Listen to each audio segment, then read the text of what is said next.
Another form of therapy that is included in the behavior therapy group is exposure and flooding therapy. Exposure and flooding therapies are based on the idea that, kind of what I was alluding to earlier, that when people are uncomfortable, the way to remove the discomfort is to get out of the presence of whatever is anxiety producing.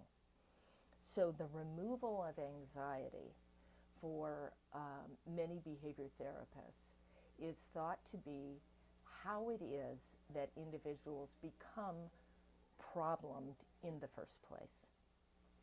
Um, I was frightened to take statistics because at the time that I was studying psychology, I hadn't had a math class in over 20 years.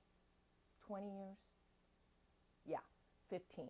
I had geometry, didn't like my teacher. He was a nut. He used to stand on the table and jump up and down and scream at us, and it was just not conducive to me learning geometry. So after that experience, I decided that I would probably be better off just taking languages. And, you know, in keeping with the ideas that many hold for women, I was just a woman, so I didn't need to know math anyways, because I wasn't going to be any good at it. Because that seemed to come with the other type of plumbing that I didn't have. So I didn't take math. I went to geometry, I got my passing grade, and then I immersed myself in Spanish. Immersing myself in Spanish, I'm good with. I have no problem with that. Quitting math, not so good. So I have my bachelor's degree in dance. I want to study psychology. Haven't had a math class in a really long time. So not only do I need to take statistics, oh, the other part is my first bachelor's degree, or my only bachelor's degree, was in dance, and math was not a part of that curriculum. So I made it through my bachelor's degree without taking any math classes. And so then when I wanted to study psychology, I was really nervous. I'm like, gosh, I have to take statistics and I have to study for the GRE quantitative section. So it was around this time that I had the behavior mod class, and Dr. Fantuzzo really helped me.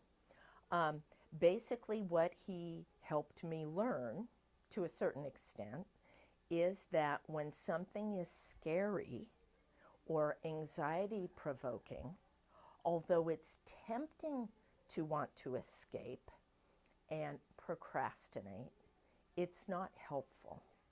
So through the use of systematic reinforcement and reward, he got me to sit still while I was studying math and while I was learning statistics. And what I discovered was that if I sat still long enough, if I remained calm long enough, the concepts of math were well within my grasp. I could do math.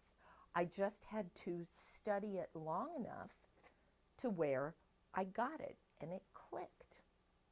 I keep talking about to Nicole in this lecture, but I probably just need to sit down with grammar rules and do the same thing. But sitting, facing one's anxiety,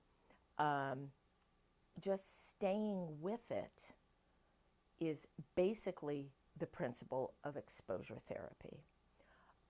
Many behavior therapists believe that when people have a negative association with some behavior, that the natural reaction is to try to escape or leave, kind of known as escape conditioning. But if you can force the person to stay in the presence of that which they fear long enough, then the person will realize that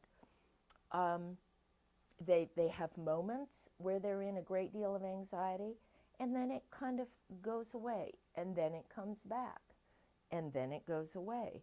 But that it fluctuates for those people who have actual phobias, what ends up happening is they approach that which they fear, their anxiety goes up, they run away.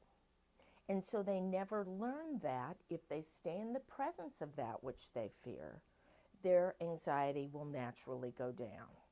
And when their anxiety goes down, they will be capable of coping with whatever it is that is frightening. An example of that might be plane flight, right? Some of us are not great flyers. I've gotten better over the last few years. But any of you who've not had a good flight may have noticed that your anxiety level perhaps rises when there's turbulence. Well, then the pilot will turn off the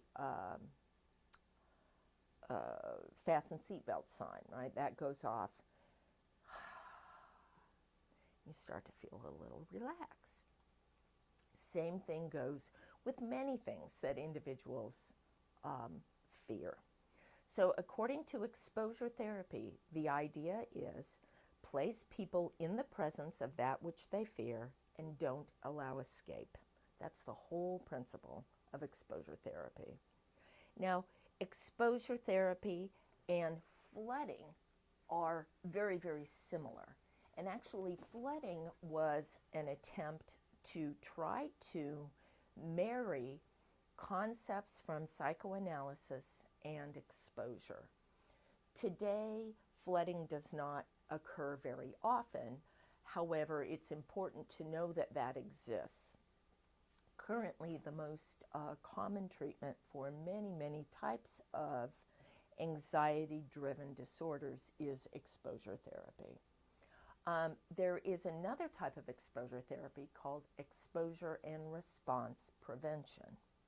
So when we think of obsessive-compulsive disorder, the classic obsessive-compulsive disorder to which many of us are familiar is individuals who have an obsessive fear of germs. Once they believe that they have touched something unclean, often feel compelled. So the obsession is germs. The compulsion is what?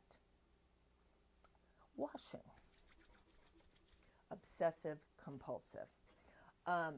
Many times what folks will do if they are an exposure and response prevention therapist is they will expose the individual to that which they fear, which would be germs, and then prevent the individual from engaging in the compulsive behavior.